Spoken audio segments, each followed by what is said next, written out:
A war without guns, artillery, or missiles. Cyber attacks could bring America to a standstill.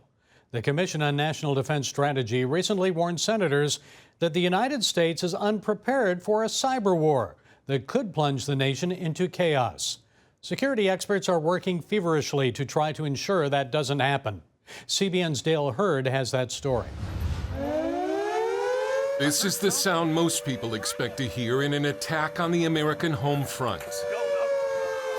But when war comes, we may only hear this: silence, when many of the things we rely upon stop working. The Commission on the National Defense Strategy recently warned senators the United States is unprepared for a devastating cyber war that will bring life in towns and cities across America to a standstill. The public is essentially clueless about the massive cyber attacks that could be launched any day by our adversaries, not just nation states, but rogue actors as well. Experts see the next war beginning with a keyboard attack on America's critical infrastructure, threatening to cut off internet, electricity, water, transportation, and financial systems. It would mean almost everything from phones to gas pumps to cash machines to traffic lights suddenly stop working. We're very vulnerable. Cybersecurity expert Dr. Samantha Ravitch served on Congress's Cyberspace Solarium Commission and as a deputy national security advisor in the Bush White House. She's especially concerned about the lack of protection at America's many municipal water stations. A soft underbelly of our country is our water system. And those water utilities don't often have the best cybersecurity. They have old technology. After a cyber strike on your local water plant, your water tap might not work or your water could become dangerous to drink.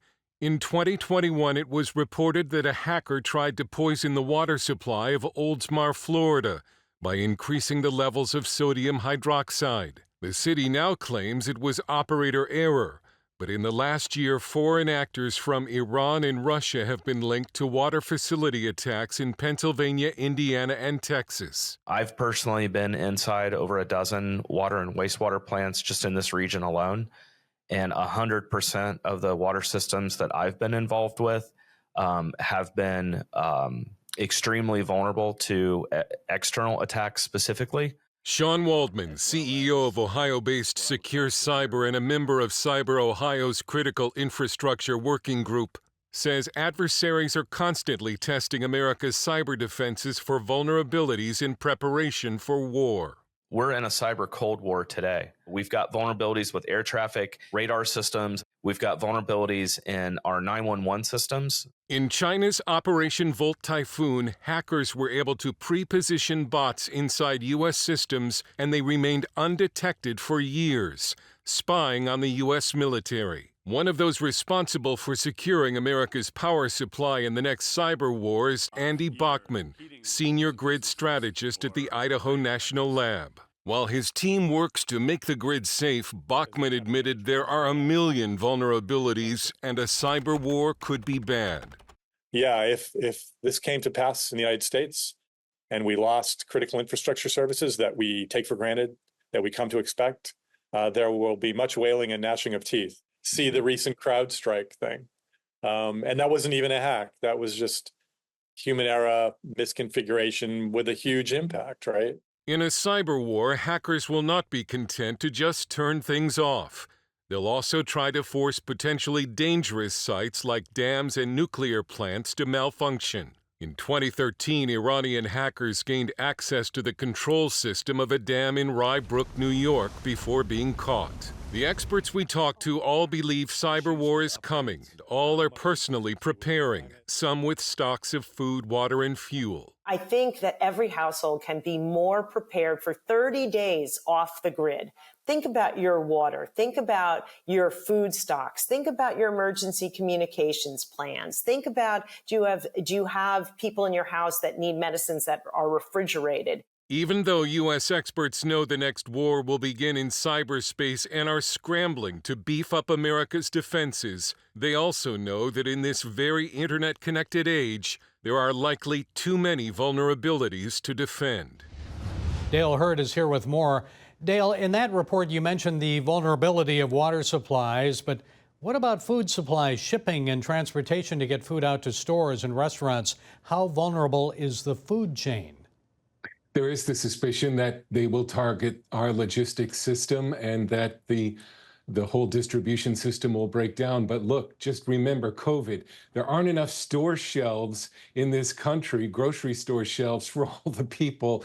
If they all panic at once and hit the grocery store, the stores will be cleaned out. But the two sides to this story are bad and chaos. All right. So we don't know what our enemies can do, but people need to prepare for the worst. Well, you mentioned vulnerabilities of the electrical power grid and the potential of nuclear plant malfunctions. Are nuclear plants that vulnerable? I didn't know they were connected to the internet where hackers could actually find their way into the systems. And again, you know, the wild card in this discussion is we don't know what China, Russia, Iran, North Korea, what they know and what they can do and what they have already tested. It may be that we're able to shut down our nuclear plants in time before anything bad happens, or our dams. Think about all the many things in manufacturing, in our daily lives, that they could get into and cause to malfunction with malicious code. You mentioned that people need to be prepared to sustain their families for 30 days. What about governments? Here in the United States, our leaders talk a good game, but they seem always surprised when cyber attacks actually happen. Are they taking action? Is it enough? They are, but they admitted to me, the experts that are working to secure the grid, that it's probably not going to be enough. They're trying to guess. They're trying to find vulnerabilities. They're not sure what our enemies will target. People need to plan for the worst. You and your family, you should be fine for 30 days. Remember that cash machines may not work. Gas stations may not work. If you live in the South, imagine life after a really bad hurricane, only worse, because they may take down the 911 system. They may cause a disinformation campaign, which I didn't get into. They may try to confuse people and create even more chaos. Gary, it could be really bad. And again, we just don't know. Okay, Dale Hurd, another excellent report. Thank you for providing some additional insights, Dale. We appreciate it. Happy to.